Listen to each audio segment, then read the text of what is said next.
আজকে আমরা প্রাথমিকভাবে আগামী 14 তারিখের যে প্রোমো ফেস্টের যে প্রধান যে আমাদের আকর্ষণ শ্রেয়া ঘোষাল নাইট কনসার্ট, তার জন্য আস্তাবল মাঠে এসে আমরা আগামী দিনে যে আমরা মঞ্চ তৈরি হবে, আপনারা দেখতে পাচ্ছেন অলরেডি কাজ শুরু হয়ে গেছে।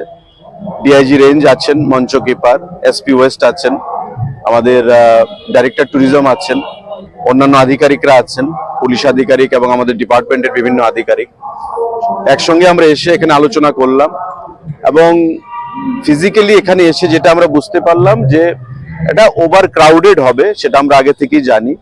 তাই কি ধরনের প্রস্তুতি করা উচিত, ভিভিআইপিরা কোথায় বসবেন, ভিআইপিরা কোথায় বসবেন, সাধারণ জনগণ কোন এন্ট্রি দিয়ে আসবে, সে সমস্ত কিছু আমরা আলোচনা হয়েছে। তারপরেও আগামী 10 তারিখে আমরা অফিসিয়াল মিটিং করব আমাদের অফিসে। তো আপনারা সবাই জানেন যে 14 তারিখ লাইভ কনসার্ট হবে আমাদের শ্রেয়া ঘোষাল, ভারতবর্ষের বিখ্যাত কিংবদন্তি শিল্পী।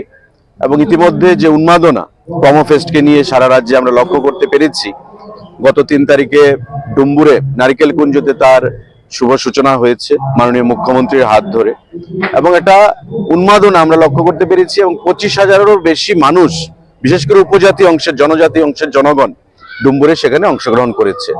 তো আমরা বিশ্বাস করি এই প্রোমো ফেস্ট আমাদের ট্যুরিজম সেক্টরে একটা নতুন দিগন্তের সূচনা করবে আগামী দিনে।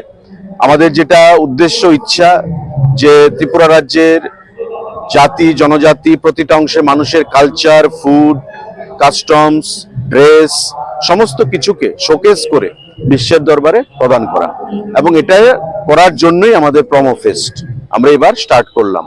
তো আগামীবার থেকে আমরা আরো নতুন ভাবে, নতুন চিন্তা ভাবনা করে, নতুনত্ব যোগ করে আমরা সেটা করব। তো আজকে এখানকার ভিজিট, আমরা যেটা বলবো যে 14 তারিখ ওভার ক্রাউডেড হবে এবং তার জন্য পুলিশ প্রশাসন, সিভিল অ্যাডমিনিস্ট্রেশনকে সঙ্গে নিয়ে আমরা আগামী দিন মিটিং করব এবং এখানে এসে প্রাথমিকভাবে আমরা মঞ্চ কাজের যে শুরু হয়েছে তার পরিদর্শন